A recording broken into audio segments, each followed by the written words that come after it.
Have you ever wondered why they always come back, right when you finally moved on? It's not love. It's not regret. It's the pull of your absence. The magnetic silence that speaks louder than every desperate word you once offered.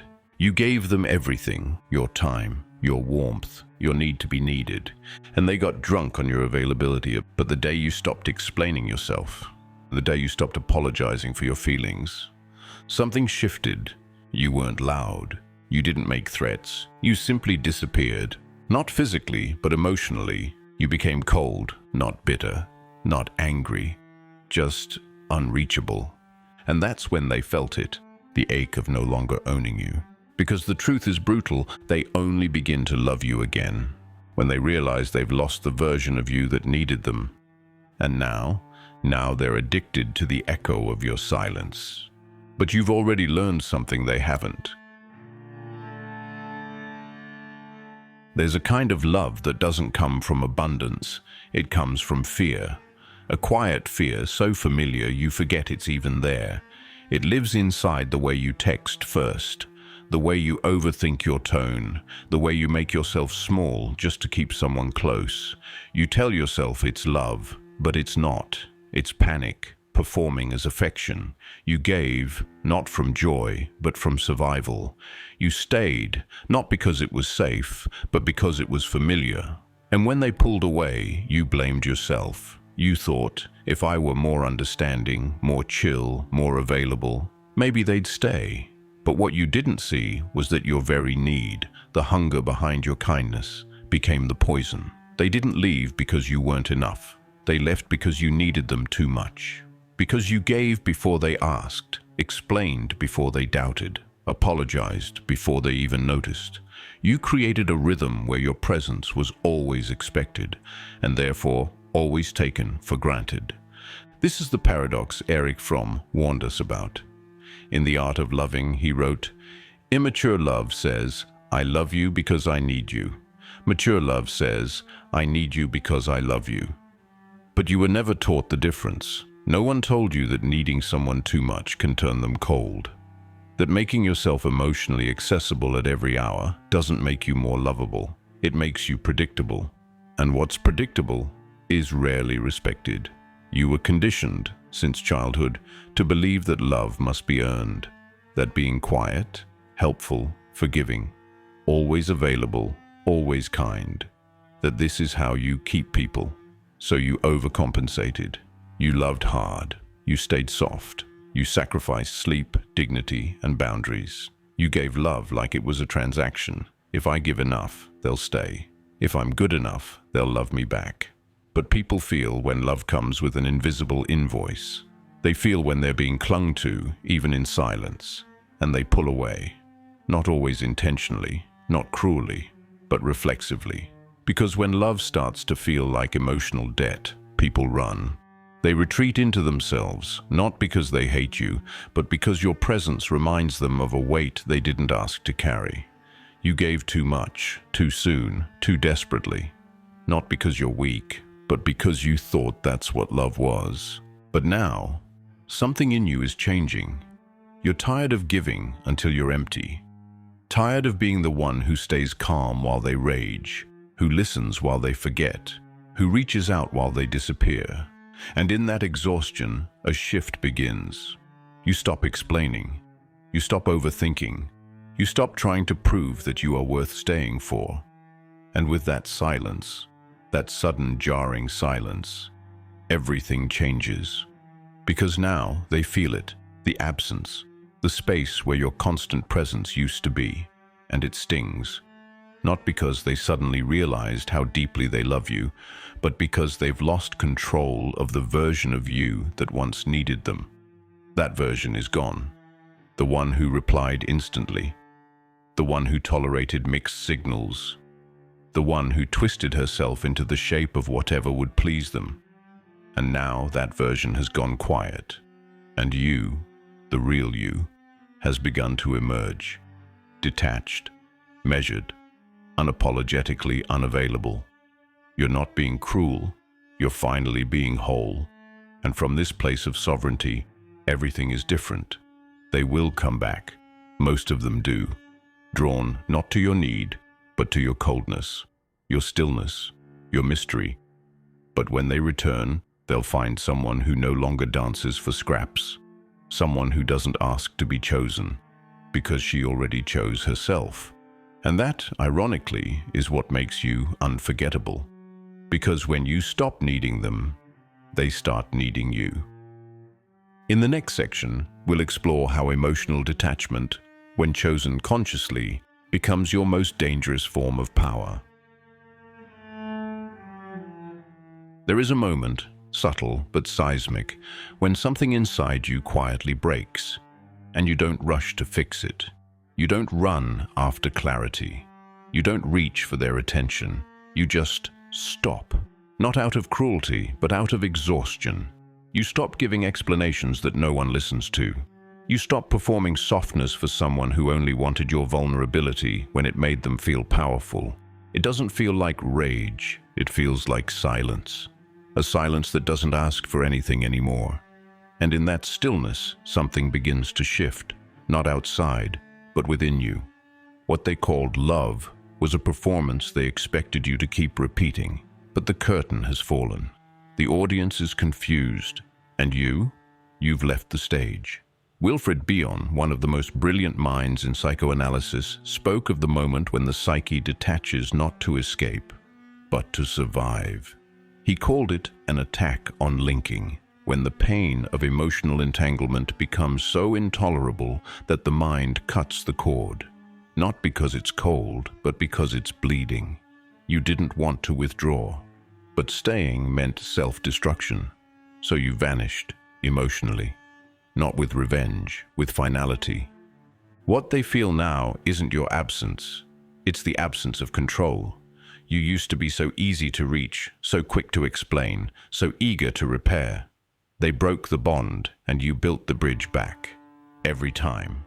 But not anymore. Now, they speak into a void, and it terrifies them. Because emotional detachment, when chosen consciously, is a form of power that can't be negotiated. You're no longer a participant in their chaos. You're no longer reacting.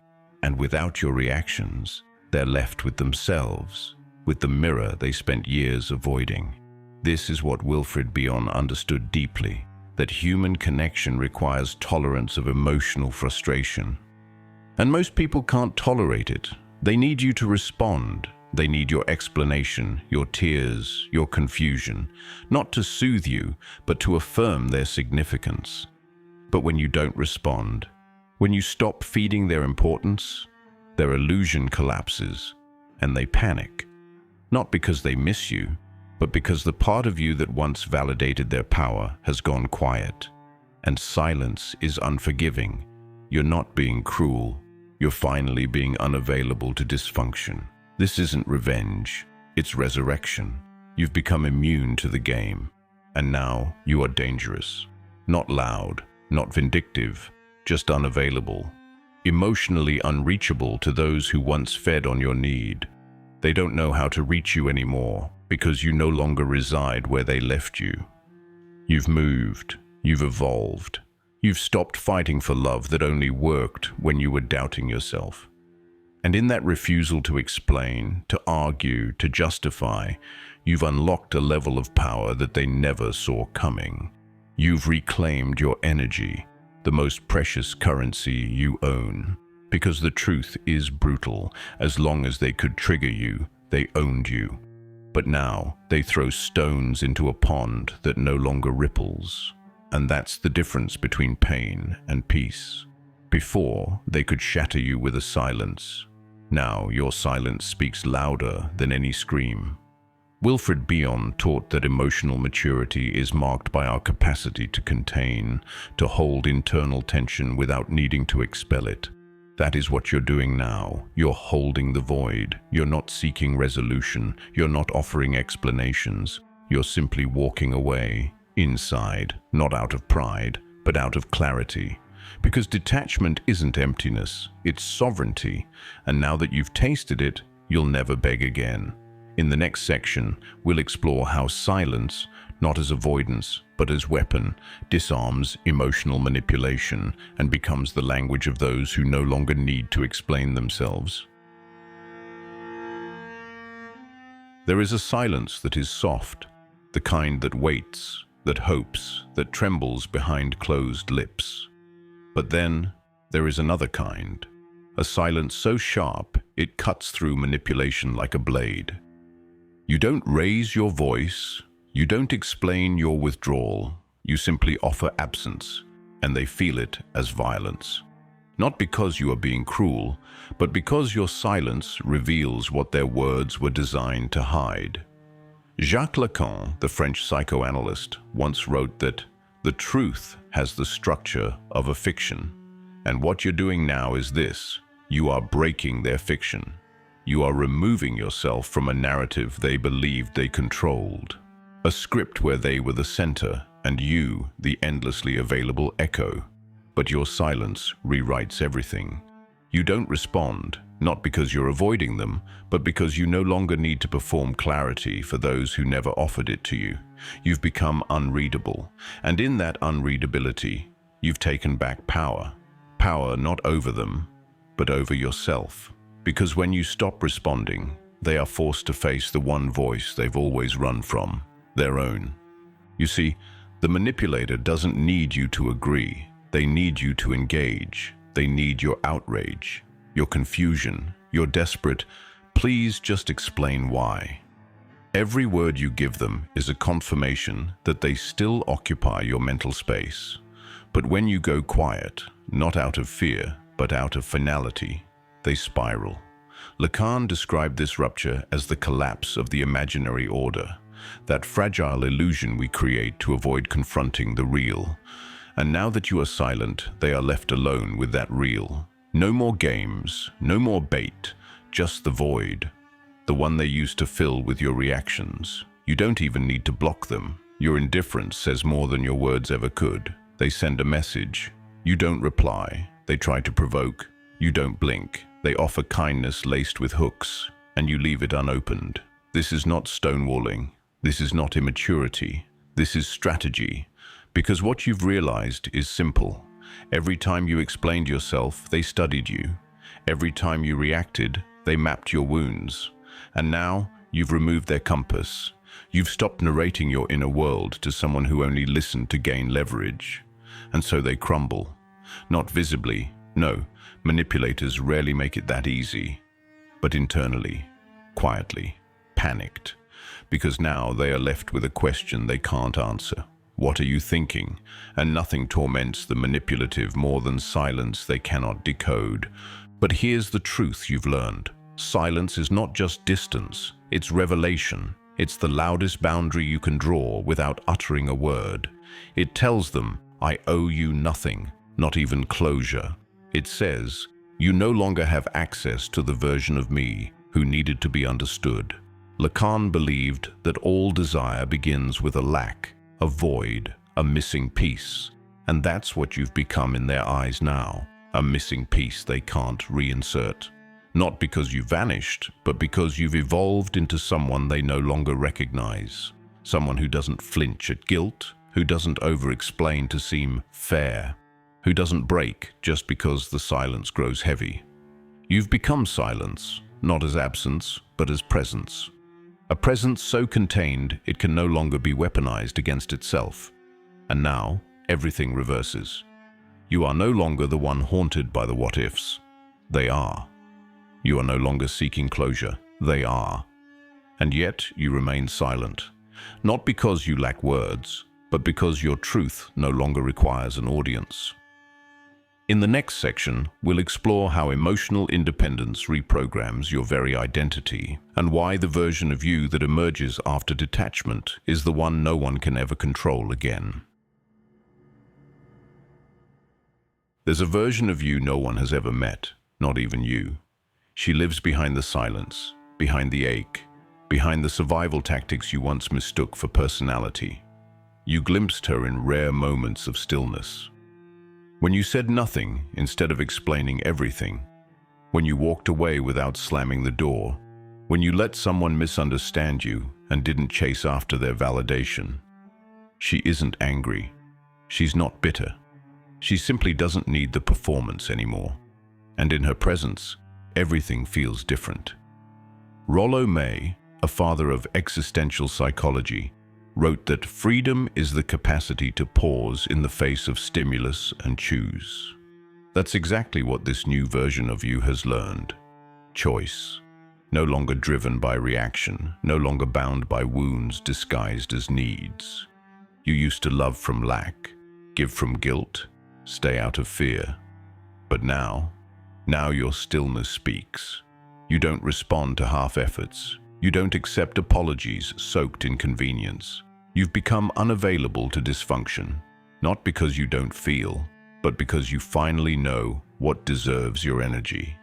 The difference is striking. Before, your presence was a plea. Now, it's a boundary. You've stopped performing intimacy with people who only show up when they sense your detachment. You've stopped explaining your worth to those who only valued your confusion. You've stopped softening your edges to fit the comfort of those who benefited from your silence. This is not becoming cold. It is becoming real. Emotional independence is not numbness. It's not ego. It's the quiet death of the illusion that you must earn love through self-erasure. It's the maturity of knowing that solitude is not the enemy, that being alone is better than being drained. And this version of you doesn't need to defend her boundaries. She is the boundary. Rollo taught that anxiety isn't something to fix. It's something to carry as part of becoming. You have carried it. The late-night spirals, the grief of being misunderstood, the ache of knowing they never truly saw you. You've held it all, and it didn't break you. It made you precise, selective, powerful. You've stopped bleeding for people who wouldn't offer you a bandage. You've stopped lighting yourself on fire to keep someone else warm. And in doing so, you discovered the rarest strength of all, calm clarity. You are no longer trying to be chosen. You've chosen yourself, and everything else is just noise. And if this speaks to you, if even one line echoed something silent in your chest, then stay present. Stay with this version of yourself that is finally waking up. Because we're building something here, not a following, but a fortress. A place where emotional sovereignty is the baseline, not the goal. So if this content resonates, take a second, like this video, subscribe to the channel, and share it with someone you know is silently breaking in all the ways you once did. Support isn't just engagement, it's solidarity. Let's fill this space with people who are tired of shrinking, tired of explaining, tired of seeking softness from people who only offered confusion. Because from here forward, things will get quieter. Not because the world is peaceful, but because your response to chaos has changed. You no longer panic when someone pulls away. You no longer feel the need to respond to every invitation to conflict. The version of you that emerges after detachment isn't louder. She's deeper. She doesn't need to be understood. She needs to be respected, and that shift changes everything. In the next section, we'll explore how the people who once manipulated your emotions begin to collapse in the face of your inner authority, and why your energy is no longer something anyone can afford to play with. The shift is subtle at first. They reach out and you don't respond, not with bitterness, but with silence. A silence so full of meaning it unsettles the very people who once controlled you with fragments of attention. They don't know why it bothers them, why the air feels heavier, why your absence cuts deeper than your presence ever did. But you know, you've seen it before, the panic behind their delayed replies, the desperate need to test your temperature. Are you mad at me? Are you okay? Where did you go? You didn't leave, you just stopped shrinking. Marie-Louise von Franz, Jung's most brilliant protégée, said, "Most people live not in reality, but in their projections of it. And what's collapsing now is their projection of you, the version they thought they had access to forever. The sweet one, the emotional sponge, the one who always cared more. That version no longer exists. And in her absence, They are being forced to confront the space you used to fill, not with need, but with presence. They miss you, not because they loved you deeply, but because you were functional to their control. And now that you're free, they are lost. They don't know how to relate to this new you, the one who doesn't react, doesn't justify, doesn't explain, the one who no longer serves as a mirror for their unprocessed wounds. You see, people don't manipulate consciously. They manipulate through habit, through patterns, through repetition. They push buttons and expect the same dance. But now, those buttons do nothing. The stage is empty, the script is obsolete, and they're left alone with their lines, fumbling, confused, exposed.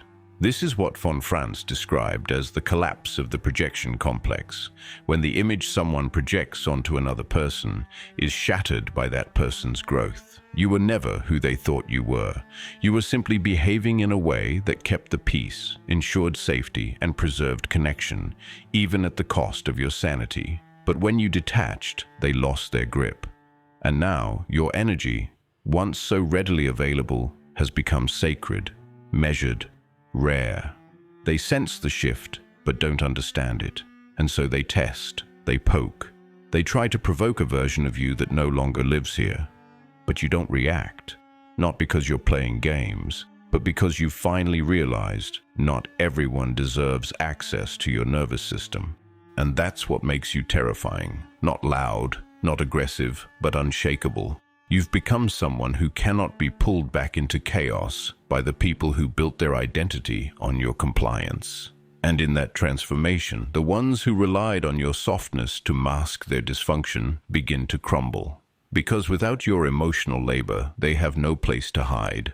Von Franz warned that when the projection collapses, the individual is left with only one choice: face their shadow or run from it. And most run. That's why they disappear, only to reappear with vague apologies and recycled intimacy. That's why they accuse you of changing, not because you've become cruel, but because you've become immune. And when they realize that your forgiveness no longer includes access, the collapse begins. Their charm doesn't work. Their guilt trips don't land. Their power fades, and for the first time, they're forced to meet themselves, without you there to cushion the impact. And you're not angry. You're just done. You're not seeking revenge. You're seeking peace. And this time, you're willing to lose anyone who costs you that peace.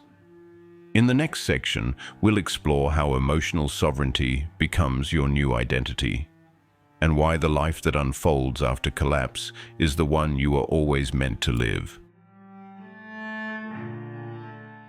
At first, sovereignty doesn't feel like power. It feels like loneliness. You walk away, and the silence feels endless. No one claps. No one comes after you. There are no grand apologies, no perfect closures, no validation for your decision. Just you, and a raw, unfamiliar quiet. But in that quiet, something ancient starts to return. Something you lost the first time you made yourself smaller to be loved. Sovereignty isn't about building walls.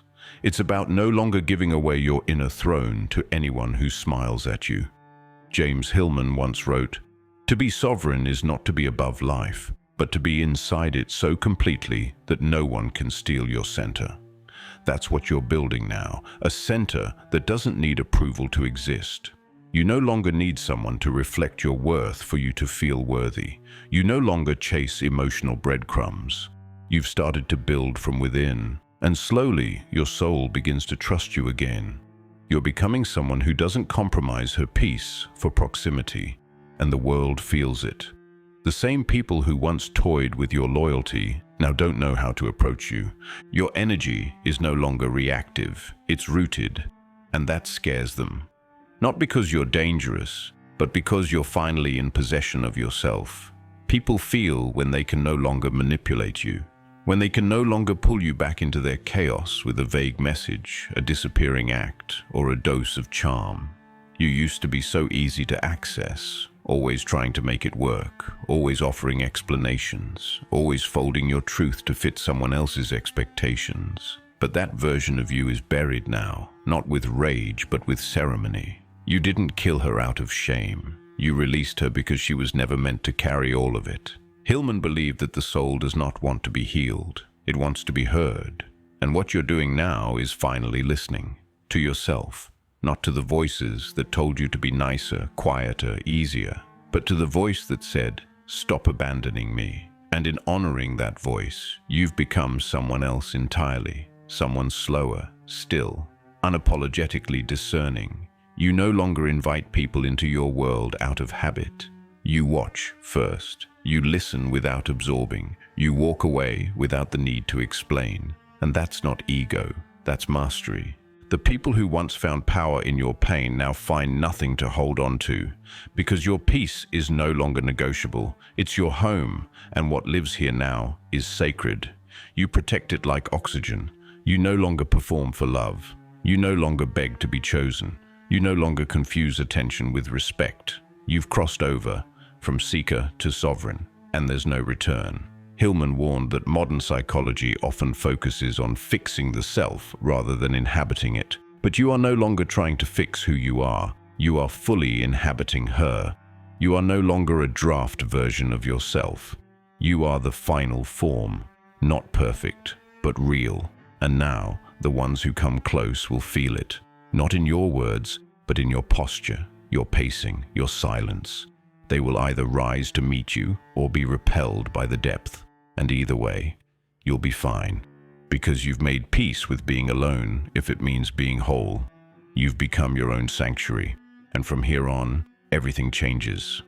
In the next section, we'll explore how your presence becomes unforgettable, not because you chased it, but because you finally stopped explaining it. At some point, the absence becomes louder than the love ever was. The way you no longer show up, it echoes in places they didn't know you once held together. They remember you, not for your presence, but for the void that followed when you stopped showing up with your hands open, your eyes soft, your heart always available. You didn't leave in anger, you just stopped bending. And now, your absence haunts them, because they can't explain it away. They can't tell themselves you were overreacting or emotional or needy. You were calm, final. And in that calm, something inside them began to unravel. Horney, a psychoanalyst who challenged Freud's narratives, once wrote that our neuroses are often born from the compulsive need to be liked, to be approved, accepted, needed. And what you've done now is the most radical act of all. You've released the need to be liked. You no longer shape yourself to fit someone else's capacity. You no longer shrink so they can feel big. You've severed the invisible thread between being lovable and being available, and in that, you've become unforgettable. Not because you were always there, but because you finally left without announcing it. They return now, not always in body, but in mind, in memory. They replay your words, the way you used to offer safety with your voice, the way you forgave without being asked, the way you were soft even when hurting. And it breaks them, because now they don't know where you've gone. You didn't make a scene, you didn't warn them. You just detached, fully, cleanly, with a kind of elegance they never saw coming. Horney warned about the cost of self-effacement, how constantly putting others first eventually erodes the sense of a true self. And now, your true self has returned. She's not easy to access. She doesn't overshare. She doesn't chase. She listens more than she speaks. And her silence burns hotter than your old desperation ever did. They try to find the old cues, the patterns, the hooks, but none of it works. You're different now, not in what you say, but in what you no longer allow. Your presence has changed temperature. It no longer wraps around others like a blanket. It stands, firm, dignified, still, and that stillness disorients those who once danced on your emotions like a stage. But here is the irony they never expected. The version of you they remember, the too much, the too emotional, the too intense, was the version most willing to give. And now that you've become less, you are felt more. You're not available, and that unavailability makes them spiral. Horney believed that once a person stops sacrificing authenticity for attachment, their energy transforms. It becomes magnetic, not because it tries, but because it no longer chases. You've become the kind of presence that lingers long after the room is empty, the kind that replays in someone's conscience when they're alone, the kind that can no longer be touched, because it has finally touched itself. You didn't become cold, you became sovereign, and in doing so, you rewrote your story. Now, anyone who enters must meet you at your level, or exit without damage, because you no longer carry people who refuse to stand. And this presence, this quiet, holy gravity, it's not something you perform, it's who you are now. In the next video, we'll explore how to walk in this new power without guilt, and why self-respect, once reclaimed, is the only form of love that cannot be taken from you.